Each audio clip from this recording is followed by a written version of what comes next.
سلاسي تترمم وتتنكر سلاسي تترمم وتتنكر سلاسي تترمم وتتنكر سلاسي تترمم وتتنكر سلاسي تترمم وتتنكر سلاسي تترمم وتتنكر በስመ አብ ወወልድ ወመንፈስ ቅዱስ አሐዱ አምላክ አሜን። በክርስቶስ ክርስቲያን በወልድ ውሉዳን መንፈስ ቅዱስ መንፈሳውያን መፍቀርቲ ናይ እመቤታችን ናይ ዲና ቅድስት ድንግል ማርያም ናይ ኩሎም ቅዱሳን ተአምኑን ትውከሉን ናይ እግዚአብሔር ቤተሰብ ከመይ ቀኒኹም ከመይ ኣለኹም አሜን። ስም ልዑልን ህያውን ዝኾነ እግዚአብሔር አምላኽና በአና ብድኹማት ባረቱ ዝኸበረን ዝተመስገነን ይኹን። እግዚአብሔር አምላኽና ነዛዕለት እዚያን ነሰዓት እዚያን ባሪኹ ቀዲሱ ስለዝሃበና ክብርን ምስጋናን አምልኾን ውዳሴን ንዑ ይብፅሓዮ። እሺ ከም ፈቃድ አምላኽ ሎሚ ድማ መቐፀልታ ናይቲ ኣብ ዝሓለፈ ክፋላት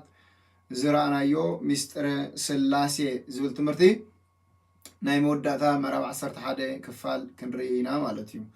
ስለዚ ኣብ ዝሓለፈ ስላሴ ሓደ ይኾኑ ሰለስተ ዝብል ትምህርቲ ርኢና ነርና። ሓደ ይኾኑ ሰለስተ ስላሴ ብምንታይ ሓደ ይኾኑ? ብመለኮት ብስልጣን ብገዛዝኣ ብፍቃድ ሓደ ይኾኑ። ብምንታይ ከሰለስተ ይኾኑ? ብስም ብግብሪ ብኣካል ሰለስተ ይኾኑ ዝብል ትምህርቲ ርኢና ነርና። ስለዚ ሓድነቶም ከይሓዋወሱ ሓድነቶም ከይፈላለዩ ሰለስትነቶም ከይሓዋወሱ ብሓድነትን ብሰለስትነትን ዝምለኽ ስሉስ ቅዱስ ነዚ ብሓድነት እንሰግደሉ ሰለስትነቱ ኣብ ሓድነቱ ዘሎ ነዚ ብሰለስትነት እንሰግደሉ ሓድነቱኻ ኣብ ሰለስትነቱ ስለ ዘሎ ስለዚ እቲ ነምልኾ ስሉስ ቅዱስ ሓደ ኣምላኽ እዩ ኢልና እናኣምኖ እግዚአብሔር ኣምላኽና ምስጢሩ ምፍላጥ ከዓ ንዓና ንደቂ ሰባት ዝተዋህበ እዩ። ስለዚ ከምቲ ቅዱስ ጳውሎስ ኣብ ሮሜ መልእኽቱ ምዕራፍ 1 ፍቅዲ 18-20 ተጻሒፉ ዘሎ መለኮታዊ ሓይሉ ብፍጥረቱ ኣጸቢቑ ተጋህደ ከም ዝተባህለ እቲ መለኮታዊ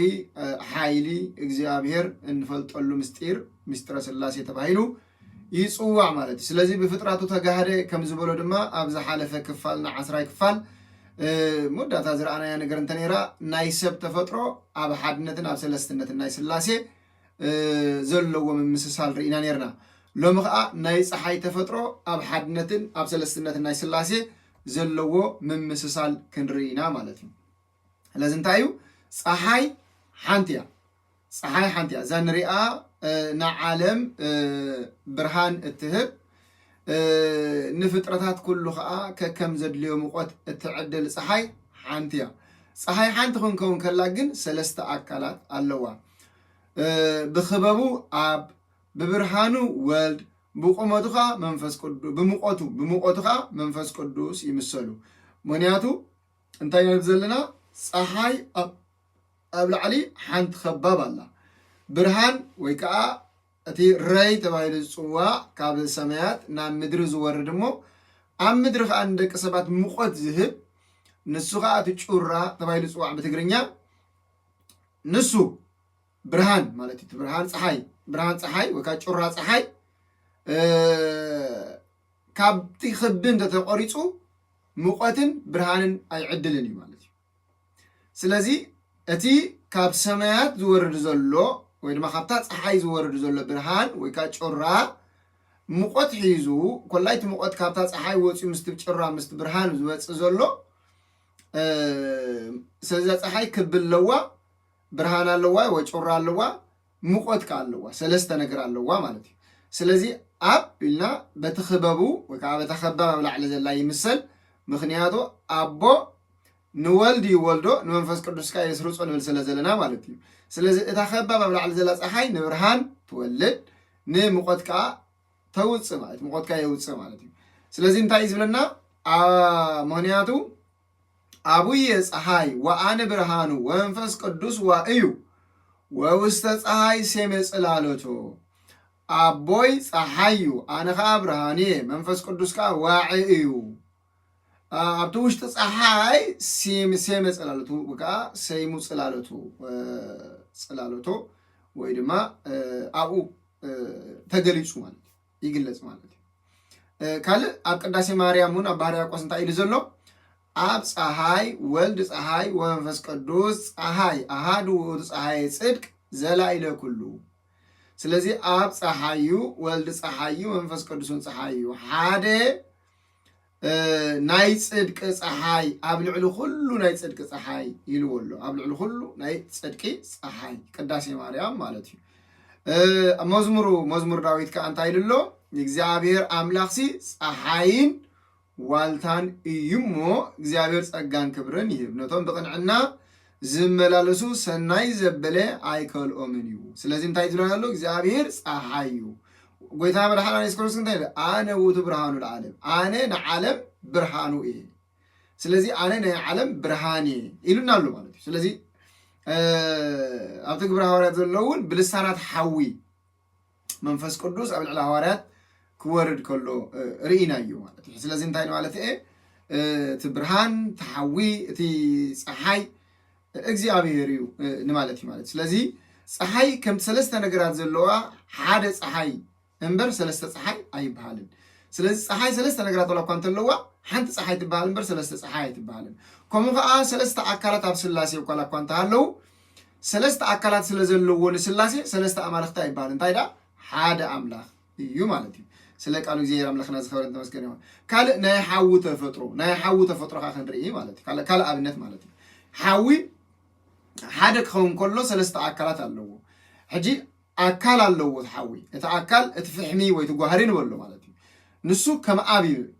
እቲ ብርሃን ካ ካብቲ ጓህሪ ካብቲ ፍሕሚ ዝወፅእ ሃልሃልታ ወይ ከዓ እቲ ብርሃን ዝወፅእ ዘሎ ነቲ ኣብ ዙርዩ ዘሎ ፀልማት ዘብርህ ዘሎ ብርሃን ካ መን እዩ ወልዲ ኢየሱስ ክርስቶስ እዩ እቲ ሙቆት ነቲ ኣብቲ ዙርዩ ዘሎ ዘውዕዮ ወይ ከዓ ዘሙቆ ዘሎ ካ መንፈስ ቅዱስ ሙቆቱ ካ መንፈስ ቅዱስ ኣብ እሳት እዩ ወልዲ እሳት እዩ መንፈስ ቅዱስን እሳት እዩ ኣብ ኣርያም ዝነብር ሓደ ናይ ህይወት እሳት ኢልዎ ኣሎ ቅዱስ ኣብ ሕርያቆስ ኣብ ቅዳሴ ማርያም ድማ ማለት እዩ ኣብ እሳት እዩ ወልዲ እሳት እዩ መንፈስ ቅዱስ እሳት እዩ ኣብ ኣርያም ዝነብር ሓደ ናይ ህይወት እሳት ወይ ከዓ እሳት ማለት ሓዊ ማለት እዩ ማለት ስለዚ እቲ ሓዊ እውን ሰለስተ ኣካላት ኣለዎ እንተኾነ ግን ሰለስተ ሓዊ ኣይበሃል እንታይ ዳ ሓንቲ ሓዊ እያ ትበሃል ሓንቲ ሓዊ እያ ማለት እዩ ስለ ቃል እግዚአብሔር ኣምላኽና ዝኸበረን ተመስገን ካልእ ብማይ ከዓ እንተሪእና ብፍጥረቱ እንዲና ኢልና ዘለና ሕጂ ኣብ ፍጥረቱ እቲ ናይ ስላሴ ምስጢር ንርኢ ኣለና ማለት ኣብ ሓዊ ሰለስተ ነገራት ኣብ ሓዊ ከም ዘለው ግን ሓደ ሓዊ ይበሃል እምበር ሰለስተ ሓዊ ኣይበሃል ኣብ ስላሴ እውን ሰለስተ ኣካላት ስለ ዘለው እዞም ኣካላት እዚኦም ሰለስተ ብምዃኖም ሰለስተ ኣማልክቲ ኣይበሃሉ እንታይ ዳ ሓደ ኣካል ምክንያቱ ሰለስተ ኣካላት ኣብ ሓደ መለኮት ማለት እዩ ስለ ቃሉ እግዚአብሔር ኣምላኽና ዝኸበረን ተመስገን ይሁን ማይ ከዓ እንተሪእናዮ ከም ኣካሉ ኣብ ናይቲ ማይ ኣካል ማለት እዩ እቲ ማይ ብኣካሉ እንተሪእና እቲ ማይ ዘሎ ንሱ እቲ ንሪኦ ዘለና ከም ኣብ ንሪኦ ካብቲ ማይ ግን እንታይ ኣሎ ጣዕሚ ኣለዎ እቲ ማይ ምስ ጣዕምናዮ ምስ ሰተናዮ ጣዕሚ ኣለዎ ማይ ይጥዕም ማለት እዩ ማይ ከም ዝኾነ ንፈልየሉ ማለት እዩ ስለዚ ጣዕሚ ከዓ ከም ወልዲ እዩ ማለት እዩ ከምቲ ዛሕሉ ከዓ መንፈስ ቅዱስ እዩ ይምሰሉ ማለት እዩ ስለዚ አቡየ ማይ ወአነ ጣዕሙ ወመንፈስ ቅዱስ ህይወቱ ብምባል ቅዱስ ቀሌሜንጦስ ድማ ኣብ መጽሓፉ ጽሒፍዎ ኣሎ ማለት እዩ ስለ ቃሉ እግዚአብሔር ኣምላኽና ዝኸበረን ተመስገን ይሁን ባሕሪ እውን ሰለስነት ኣለዎ ባሕሪ ከዓ ሰለስነት ኣለዎ ናይ ባሕሪ ሰለስነት ከዓ እንታይ እዩ ስፍሓት ናይቲ ባሕሪ እዚ ንሪኦ ዘለና ኣብ ዙርያና ዘሎ ባሕሪ ማለት እዩ ውቅያኖሳት ክኾኑ ይኽእሉ እዮም ባሕሪ ክኾኑ ይኽእሉ ወትኤቨር ንሱ ከዓ እንታይ እዩ ማለት እዩ ኣዝዩ ሰፊሕ እዩ ከም ስፍሓቱ ኣቦ ማለት እዩ ኣቦ ሰፊሕ እዩ መለኮት ሰፊሕ ኣብዚ ቦታ መወዳእቱ እዚ መጀመርቱ እዚ ይበፅሕ እዚ ኣክል ይበሃል ልክዕ ከምቲ ባሕሪ ስፍሓቱ መወዳእታ ባሕሪ መወዳእታ ኣለዎ ግን እቲ ስፍሓቱ ብዓይኒ ክንበፅሖ ኣይንኽእልን ማለት እዩ ርኢና ብሓደ ጫፍ ኮይና ርኢናስ ስፍሓቱ ክንልክዖ ኣይንኽእልን ስለዚ ብስፍሓቱ ኣቦ በቲ ጠሊ ካብቲ ባሕሪ ዝወፅእ ጠሊ ከዓ ወልድ እቲ ተንቀሳቐስነቱ ዝንቀሳቐስ ኣብቲ ባሕሪ ክንቀሳቐስ ከሎ ህያው ኮይኑ ክንቀሳቐስ ከሎ እቲ ባሕሪ ከዓ ናይ መንፈስ ቅዱስ ህያው ኮይኑ ኣሎ ማለት እዩ ስለ ቃሉ እግዚአብሔር ኣምላኽና ስለዚ እዞም ናይ ፀሓይ ናይ ሓዊ ናይ ማይ ናይ ባሕሪ ኣብናት ክንርኢ ከለና ንኣብነት እቲ ጩራ ካብ ሰማያት ወሪዱ ኣብ ባሕሪ ከም ዝመፀ ከምኡ ከዓ ብዘይ ምፍላይ ወልዲ ካብ ሰማያት ወሪዱ ኣብ ቅድስቲ ድንግል ማርያም ሓዲሩ ምስ ስጋ ተዋሃሂዱ ማለት እዩ። እቲ ብርሃን ካብ ላዕሊ ክወርድ ከሎ ማለት ስለዚ እቲ ወልዲ ከዓ እንታይ ኮይኑ ማለት እዩ ካብ ሰማያት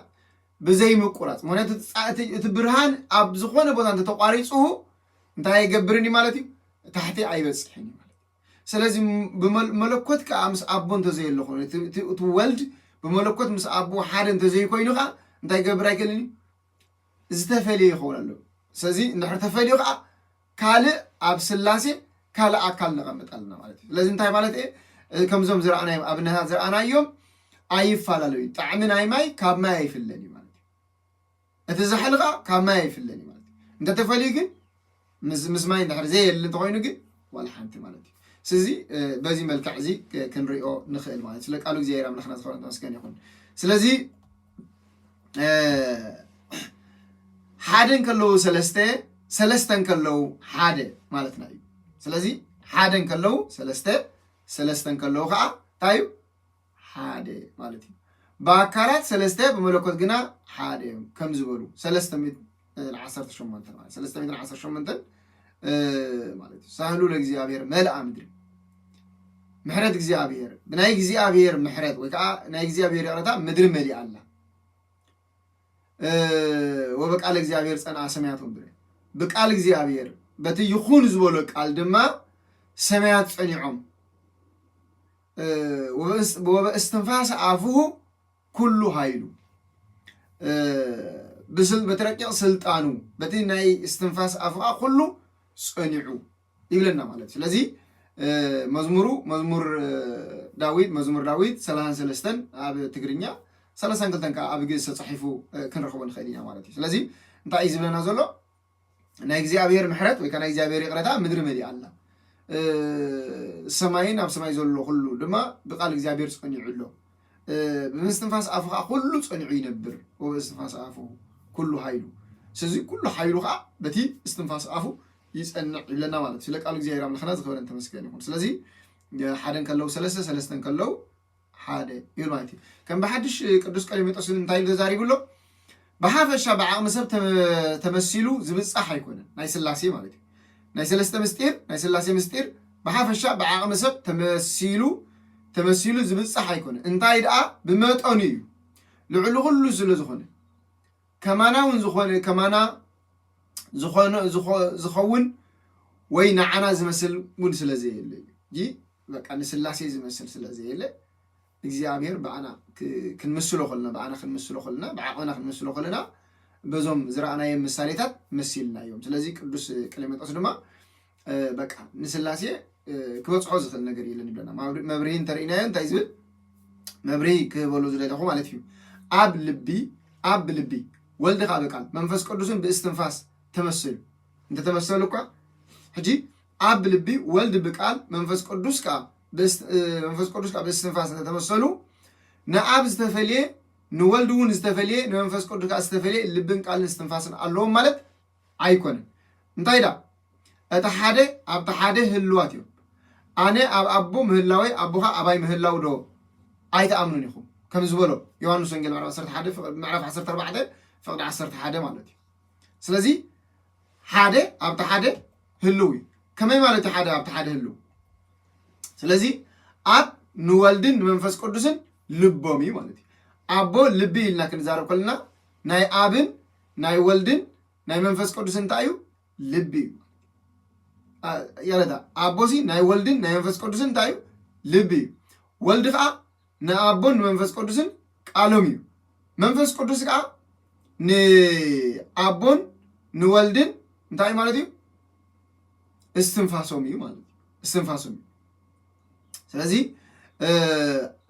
በኣብ ልባውያን ይበሃሉ ብወልድ ከዓ ነባብያን ብመንፈስ ቅዱስ ከዓ ህያውያን ይበሃሉ። እዚ አብሎዲስ ዞሮሜ ኣብ 39 ክፍሊ 2 ፍቕዲ 8 ተጻሒፉሎ ተዛሪብዎሎ እዚ ቅዱስ ኣቦ እዚ ማለት እዩ። ስለዚህ በአብ ልባውያን በወልድ ካ ነባብያን በመንፈስ ቅዱስ ካ ህያውያን በመባል ጠቂስዎ ኣሎ ማለት ስለ ቃሉ እግዚአብሔር አምላክና ዝኸበረ ተመስገን ይሁን ካለ እዚ አብዩ እዚ ካ ወልድ እዩ እዚ ድማ መንፈስ ቅዱስ እዩ ኢልካ ፈሊኻ ምላይ ኣይከኣልን ማለት ስለዚህ በመለኮት ክንሪኦም ከለና አቦ ነዚ ይመስል ወልድ ነዚ ይመስል መንፈስ ቅዱስ ካ ነዚ ይመስል ኢልና ፈሊና በአካል ክንሪኦም አይንኽእልና ምክንያቱ እንታይ ዘርእየ ክያየ ወርእየ አቡየ ለአቡየ ትንዓይ ዝረአየ ነቦ ረአየ ስለዚህ ንዓይ ዝረአየ ነቦ ረአየ ስለዚህ ንወልድ ምርአይ ማለት ንአቦ ምርአይ ማለት እዩ ንመንፈስ ቅዱስ ምርአይ ማለት እዩ ንአቦ ምርአይ ማለት ካ ንወልድን መንፈስ ቅዱስን ምርአይ ማለት እዩ ዮሐንስ ወንጌል ምዕራፍ 14 ፍቅዲ 9-11 ተጻሒፉ ኣሎ ማለት ንዓይ ዝረአየ ነቦ ረአየ ስለዚህ ብለና ስለዚህ አብ ነዚ ይመስል ወልድ ካ ነዚ ይመስል ኢልና ክንዛረብ አይንኽእል ማለት እዩ አብ ቅድስ ስላሴ ገዛእን ተገዛእን ይርዎ ስለዚህ አብ ስላሴ ሓደ ገዛኢ ሓደ ካ ተገዛኢ ሓደ ብላዕሊ ሓደ ብታሕቲ ሓደ በዓል ስልጣን ሓደ ካ ስልጣን ዘይብሉ ዝበሃል የለን እንታይ ዳ ማዕረ ስልጣን እዩ ዘለዎም ስለዚህ ቅዱስ ሳዊሮስ አብ 84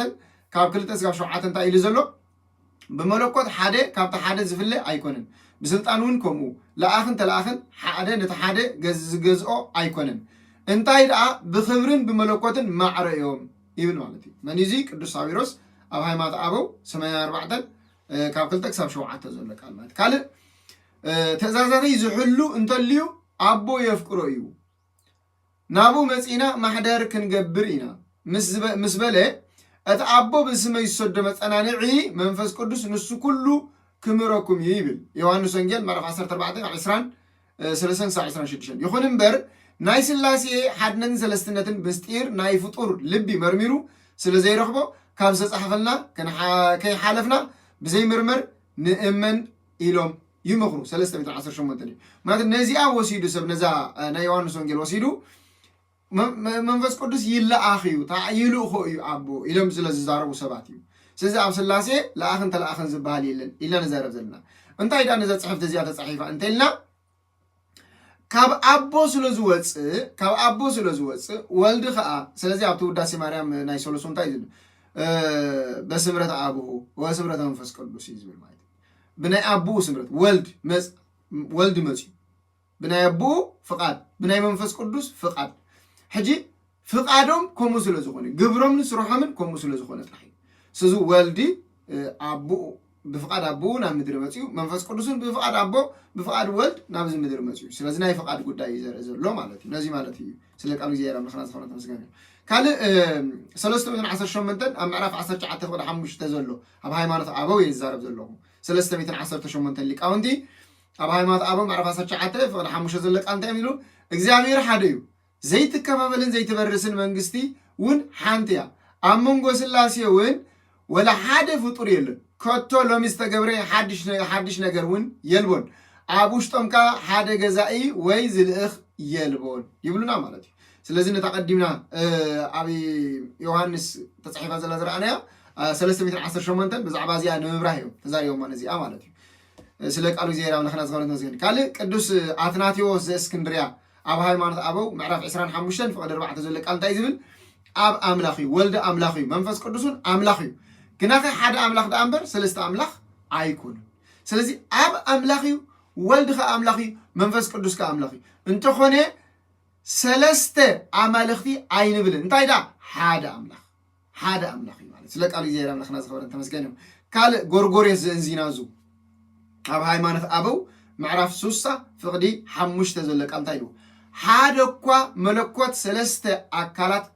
ናይ መለኮት ሰለስተ አካላት ከጉድል አይድፈር እንታይ ዳ ስላሴ ብተዋህዶ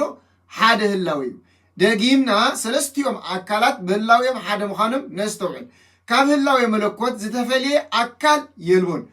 ኣብ አካላት ውን ብዘይምርመር ክብሪ ምጉዳል ወይ ምውሳኽ የልቦን ናይ ስሉስ ቅዱስ ሓደ ስልጣን ሓደ ፍቃድ እዩ ይብለና ማለት ስለ ቃሉ እግዚአብሔር አምላክና ዝኸበረ ተመስገን ይሁን ድንቅ ዝኾነ እዚ አቦታትና ዞም ኣብ ሃይማኖት አበው ተዘርዚሮም ዘለዉ ሊቃውንቲ ኣዝዩ በቃ ኣገላልጾም ክብልጽ ማለት ክጥዕም ማለት ክጽብቕ ማለት ክበርህካ ማለት ካልእ ተውዶስዮስ ናይ እስክንድርያ ሊቀ ጳጳስ ዝነበረ ኣብ ሃይማኖት ኣበው 82 ፍቅዲ 18 ተጽሒፎ ዘሎ ከዓ ከምዚ ይብል ኣብ መንጎ ሰለስቲኦም ኣካላት ገዛእን ተገዛእን ይልጎ ብመዓርግ ናይ መለኮት ሓደ ካብ ሓደ ኣይበልጽን እቲ ሓደ ነቲ ሓደ ከም መልእኽተኛ ገይሩ ብስልጣኑ ኣይእዝዞን ብሓደ መለኮትን ክብርን ኣገዛዝኣን ናይ ኩሉ ፈጣሪ ዝኾነ ናይ ባህሪ ፍልጠት ሓደ እዩ ሓደ እዮም ይብል ኣቦ ካብ ወልድን መንፈስ ቅዱስን ከም ናይ ዓይኒ ቋሕሰም ተፈልዩ ኣይፈልጥን ወልድ እውን ካብ አብን መንፈስ ቅዱስን ከም ናይ ዓይኒ ቋሕሰም ተፈልዩ ኣይፈልጥን መንፈስ ቅዱስን ካብ አብን ካብ ወልድን ከም ናይ ዓይኒ ቋሕሰም ተፈልዩ ኣይፈልጥን ስሉስ ቅዱስ ካብ ጥንቲ ፍጻሜ ዘይብሉ ዘለዓለም በሓድነት ጸኒዑ ይነብር ይብለና ማለት ስለ ቃሉ እግዚአብሔር አምላኽና ዝኸበረን ዝተመስገነን ይሁን ስለዚህ እንታይ ኢና ንብል ዘለና ኣብ ስላሴ ሰለስተ አካላት ስለዘለዎም ሓደ ብስም በአካል በግብሪ ሰለስተ ስለዝኾኑ ኣብኦም ምፍልላይ የለን ምፍልላይ ሓደ የምዙልና ዘሎ ማለት እዩ ስለ ቃሉ እግዚአብሔር አምላኽና ዝኸበረን ዝተመስገነን ይሁን ከም ፈቃድ አምላኽ ንሎሚ ሎማዓንቲ ሚስጥረ ስላሴ በዚ ዛዚምና ወዲና ኣለና ማለት እዩ ስለዚህ ብዝቕፅል ብኻልእ ሚስጥረ ስጋዊ ዝብል ትምህርቲ ብኡ ክንራኸብ ኢና ንሎሚ ግን በዚኣ ክንውድኢና ዝኾነ ሕቶ ዘለዎ ሰብ እንተሎ ወይ ከዓ ዘይበርሃሉ ነገር ዘለዎ ሰብ እንተሎ ቀጥታ ብናይ ቄስ ቦኦዝ ዝብል ናይ ፌስቡክ ገጽ ወይ ከዓ ኣብዚ ዩቱብ እውን ክትሰዱላይ ትኽእሉ ኢኹም በዚ ዩቱብ እውን መሰጅ ሰዱላይ ክትሰዱልና ትኽእሉ ኢኹም ነዚ ዝገበረ ኣጀሚሩ ስለ ዘፈጸመና እግዚአብሔር አምላኽና ክብሪ ምስጋናን ኣምልኾን ውዳሴን ንዕኡ ይብጽሐዮ ስብሃት ለእግዚአብሔር ወላዲቱ ድንግል ወለመስቀሉ ክቡር ይተአኮት ወይሰባ ስሙ ለእግዚአብሔር አምላክነ ወትሩ በኩሉ ጊዜ ወበኩሉ ሰዓት